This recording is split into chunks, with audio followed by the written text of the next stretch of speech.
Receptionist humiliates Elon Musk, not knowing he owns the hotel. Where are you watching from?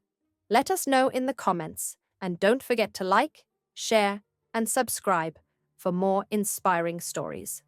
It was a crisp autumn evening in late October 2020 when Elon Musk walked into the lobby of a luxurious boutique hotel in San Francisco. Dressed in an old, slightly wrinkled hoodie, a pair of faded jeans, and scuffed sneakers, he looked like just another tired traveler. Little did anyone in the lobby know that this man wasn't just a guest, but the secret owner of the entire establishment. The hotel had been a personal passion project for Elon, a space where he hoped innovation and genuine hospitality would come together. But on this particular evening, he was greeted with anything but warmth. "Excuse me, sir," snapped the receptionist, a sharp-looking woman in her early 30s named Amanda. "Do you even have a reservation? We don't just let anyone walk in here, you know." Elon raised an eyebrow, his calm demeanor masking his surprise. "Actually, I do," he replied softly, reaching into his pocket to pull up the confirmation email. Amanda rolled her eyes, muttering just loudly enough for a few nearby guests to hear. "People like you think you can just stroll into places like this. This isn't some budget motel." A few guests glanced over, sensing the tension. Elon remained composed, though a flicker of hurt crossed his face. He handed her his phone, the email clearly displayed. But Amanda barely glanced at it before launching into another tirade. "This isn't the kind of place you can book last minute," she said coldly.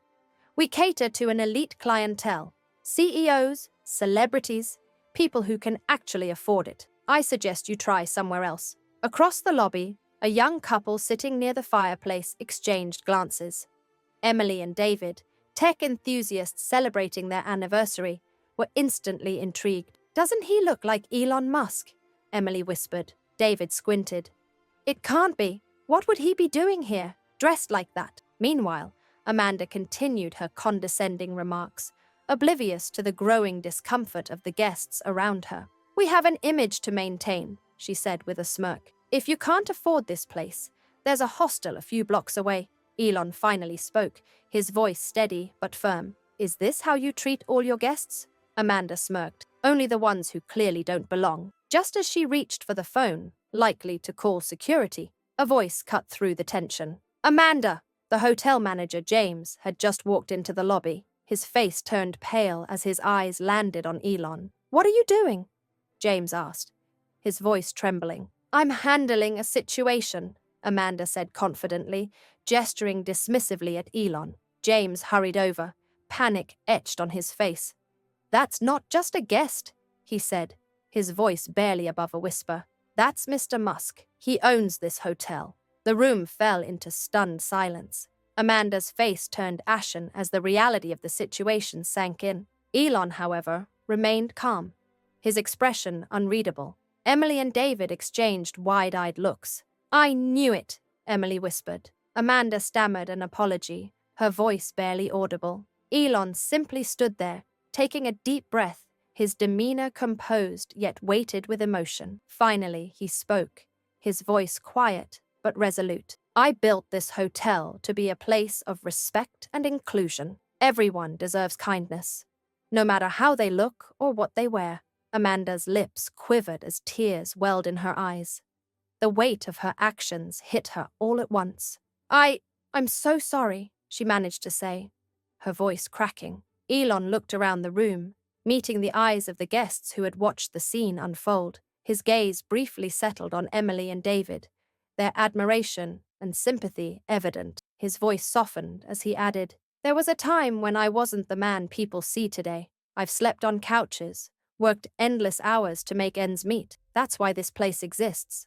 Not for appearances, but for people to feel welcome, no matter their story." The guests in the lobby were silent, their curiosity replaced by awe. Amanda stood frozen, guilt and fear swirling in her eyes, but Elon's calm, forgiving demeanor left an indelible mark on everyone present. Emily and David smiled at each other, knowing they'd just witnessed a moment they'd never forget. Amanda's tears flowed freely as she whispered, "I don't know what came over me. I let my pride and prejudice cloud my judgment. Please forgive me. Elon's gaze was steady, but he didn't immediately respond with forgiveness. Instead, he said, "Words are easy. Actions matter more. How you treat people when no one's watching defines who you are." James, the hotel manager, stepped forward, his face pale but resolute. "Mr. Musk," he began, "I take full responsibility for this. This isn't who we are. And it's not what this hotel stands for. Changes will be made. I promise you that." Elon gave him a small nod but kept his focus on Amanda. "The world needs more kindness," he said softly, "and it starts with us." Across the room, Emily couldn't hold back her tears. She leaned into David and whispered, "It's incredible how someone who's faced so much can still choose to be kind." Just as Elon turned to leave, a young boy no older than 8 stepped forward hesitantly, holding his mother's hand. He had been sitting quietly in the corner with his family, watching everything unfold. "Mr. Musk?" he said timidly. Elon turned and knelt to meet the boy's gaze. "Hey there, buddy," he said gently. The boy nervously reached into his pocket and pulled out a crumpled piece of paper. "My dad, he used to tell me about you before he passed away," the boy said, his voice trembling. "He always said you were the guy who never gave up." I think he was right. Tears welled in Elon's eyes as he unfolded the paper. It was a simple drawing of a rocket with the words scrawled at the top, "To Mr. Musk, the real rocket man." The lobby fell silent, not out of shock, but awe. Elon, visibly moved, pulled the boy into a gentle hug. "Your dad must have been an amazing person," he said softly. "Thank you for sharing this with me. It means more than you know." Emily and David watched the moment unfold, wiping their own tears. Their anniversary had turned into an unforgettable story of humility, forgiveness, and the enduring power of kindness. As Elon stood to leave, he turned back to the boy and his mother. "Wait," he said, his voice steady but filled with emotion. He reached into his pocket and pulled out a small pin, a keepsake from the early days of SpaceX. It was scratched and worn but gleamed faintly under the warm lobby lights. "I want you to have this," Elon said, kneeling back down to the boy's level. "It's not much, but it's from the beginning of my journey. Keep it, and remember, never stop dreaming, no matter how tough things get." The boy's eyes widened as he accepted the pin, his hands trembling. "Thank you, Mr. Musk," he whispered. Elon smiled faintly, the pain in his eyes evident but tempered by hope. As the boy and his mother walked away, Elon stood still for a moment, watching them leave through the revolving doors. Emily leaned closer to David and whispered, "You can see it in his eyes. He's carrying so much." David nodded. "But look at what he does with it. He turns his pain into something extraordinary." Elon returned to the front desk, where Amanda still stood, visibly shaken. She opened her mouth to apologize again, but Elon raised a hand to stop her. "I'm not interested in apologies," he said gently. "I'm interested in change." Amanda nodded, tears streaming down her face. "I'll do better," she whispered. "I swear I will." Elon's expression softened slightly. "We all make mistakes. It's what we do next that matters." Suddenly, from the corner of the lobby, the soft melody of a piano filled the air. An older man in his 70s, wearing a maintenance uniform, had sat down at the grand piano. His fingers danced over the keys, playing a hauntingly beautiful rendition of Claire de Lune. Elon turned toward the music, his face lighting up with recognition. The man's name tag read, "George," and Elon smiled faintly as the room filled with the sound of something truly timeless. A moment of peace amidst the chaos. George was completely absorbed in the music, oblivious to the impact he was having on everyone in the room. Elon approached the piano, a wistful smile on his face. When George finished the piece, Elon clapped softly, causing the older man to look up, startled. "That was incredible," Elon said, his voice warm. "How long have you been playing?" George chuckled, scratching the back of his head. "Longer than I've been fixing pipes, that's for sure. My wife used to love this piece. I played it for her every night before she passed." Elon's expression softened further. "She must have been lucky to have someone who loved her like that." George smiled faintly, his eyes glistening. "I was the lucky one." The room fell into a contemplative silence, the weight of the moment sinking into everyone's hearts. Elon placed a hand on George's shoulder. "Thank you for sharing that with us," he said quietly. George nodded, his voice thick with emotion. "Thank you, Mr. Musk, not just for listening, but for being someone who sees people."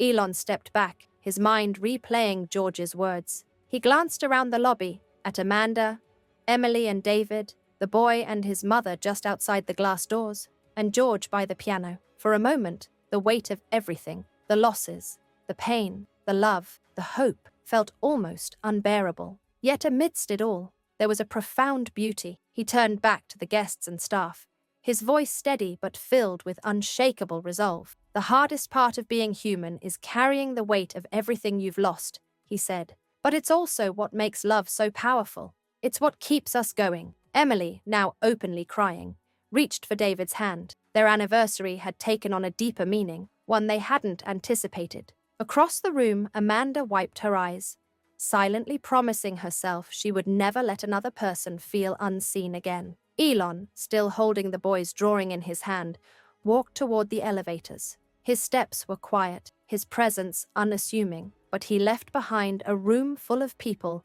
forever changed by the man they had underestimated. As the elevator doors closed behind him, the lobby remained silent, the weight of the moment lingering like an invisible thread connecting everyone who had witnessed it. Amanda sank into the nearest chair, burying her face in her hands. She had never felt so small, so exposed. Yet at the same time, something stirred deep within her, a yearning to be better, to rediscover the kindness she had lost somewhere along the way. Emily and David sat quietly by the fireplace, holding hands, their hearts full but heavy. "Do you think people realize how much pain he carries?"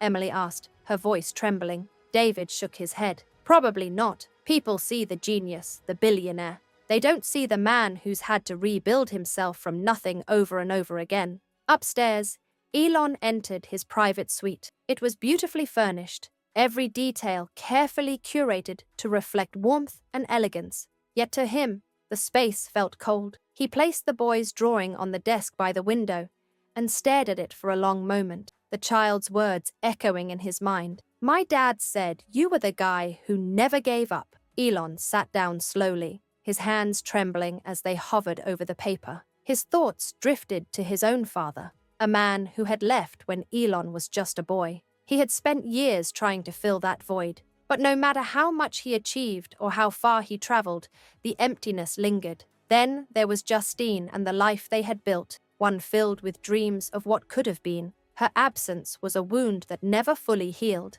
And yet he carried her memory in everything he did, striving to honor the love they had shared. A knock on the door startled him. "Come in," he called, his voice hoarse. James, the manager, stepped inside, his face etched with worry. "Mr. Musk, I just wanted to check on you.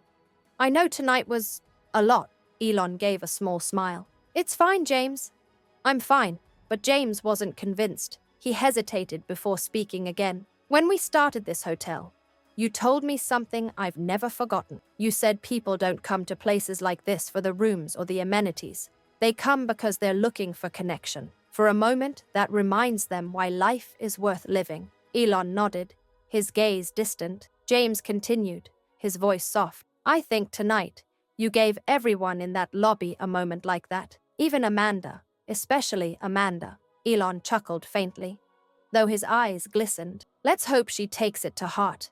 James stepped closer, his expression earnest. "You're more than just the owner of this place, Mr. Musk. You're the heart of it. And whether you realize it or not, you're giving people something they can carry with them long after they leave here." Elon looked at James, his throat tight with unspoken emotion. "Sometimes I wonder if I have anything left to give," he admitted quietly. James shook his head. "You have more to give than most people ever will.